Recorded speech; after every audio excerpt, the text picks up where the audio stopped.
means that we're obviously on to our main event. It's at £170. It is Stephen Wonderboy Thompson versus Geoff Hands of Steel Neal. Like, this is a cracking main event. There's really stuff. I think this is another fight that's gone under the radar because, like we said, the fight we were last talking about, one of your favourite fighters, one of my favourite fighters, Aldo versus Vera, sort of been that standout fight on the card, I believe, and obviously so many others. But Stephen Thompson versus Geoff Neal, this is going to be one hell of a fight.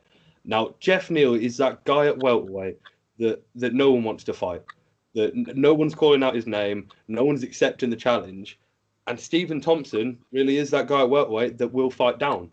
Now, it's very rare you find fighters that will fight down, but Stephen Thompson's so confident in his position, in his rankings, in where he's at, in his skills, that he'll fight anyone, sort of thing. And he isn't the sort of fighter that's almost. He has been around for a while, but he doesn't seem to fight that often, does Stephen Thompson? So he is still very young in his fight career in that sense in MMA. For myself, I see Stephen Thompson using the range, sort of piecing them apart with the kicks early. First couple of rounds, maybe using. He's got a very good jab as well, very underrated jab in that sort of karate sort of stance. And obviously, he started using more and more kicks as his sort of career has gone on, in my opinion, anyway. But Geoff Neal will find that punch. Geoff Neal has incredible power, and I believe that Geoff Neal will get through. Personally, I think it's going to happen around the third round.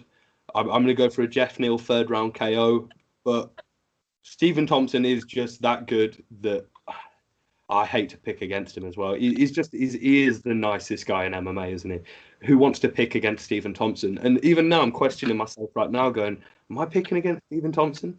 But it's purely because I have so much faith in Geoff Neal and how good he really is, and how good he's becoming. He needs to fight more often, in my opinion. He really does. He's another one of those fighters. But yeah, I'm going to go for the Geoff Neal KO in the third round. What about yourself? I think I'm going to go Wonderboy here. I feel like this is pretty much exactly the same fight between Luque and Thompson in terms of Neal's trying to make a name of Thompson, and he might not.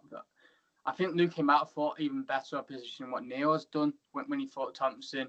And again, and Luque's he's another guy who nobody wants to fight. Honestly, I've not really heard anybody ever mention his name for some reason. Killer. Like Vicente Luque, he is one of those sort of killers. He will put his head down, he'll fight you, and he'll throw everything at you. Sorry, carry on. I think that kind of the fight would have made more sense. Luque versus Neal. I feel like they're both similarly ranked in that division. That division is also stacked, especially that top 15. But I think Wonderboy is just too experienced. For miles better competition, he arguably might have won a world title against Woodley in one of those fights he had. So I just feel like he's fought the better position, and you're not somebody that's going to make a name off Wonderboy. I don't feel like, especially if you're that inexperienced, I feel like you have to be in that top elite. Yes, Neal looked very good. Looked very good against Mike Perry, but we've seen how Mike Perry's kind of looked since then.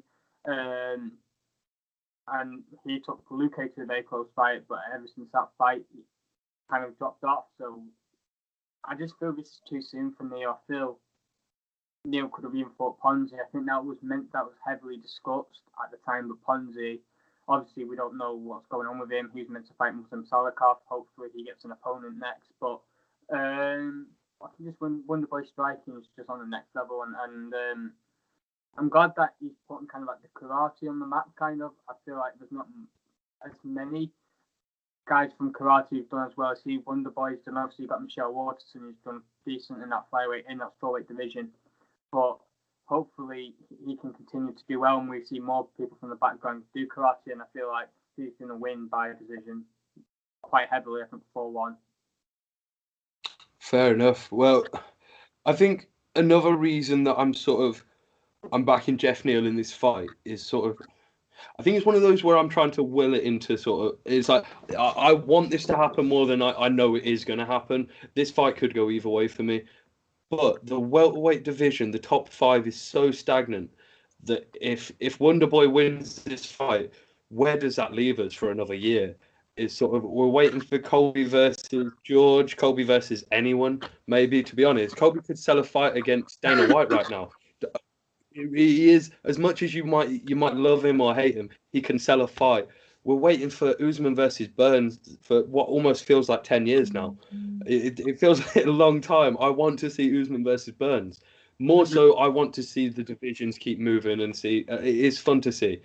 I want Geoff Neal to win this fight because I'd like to see some new breed in that top 5 again. I want to see some more matchups that could take place. So Leon Edwards has someone else that he can say no to, maybe.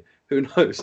It's I'm obviously joking. Leon Edwards is our boys, a fellow Brit. But I need to see Leon Edwards fight. I need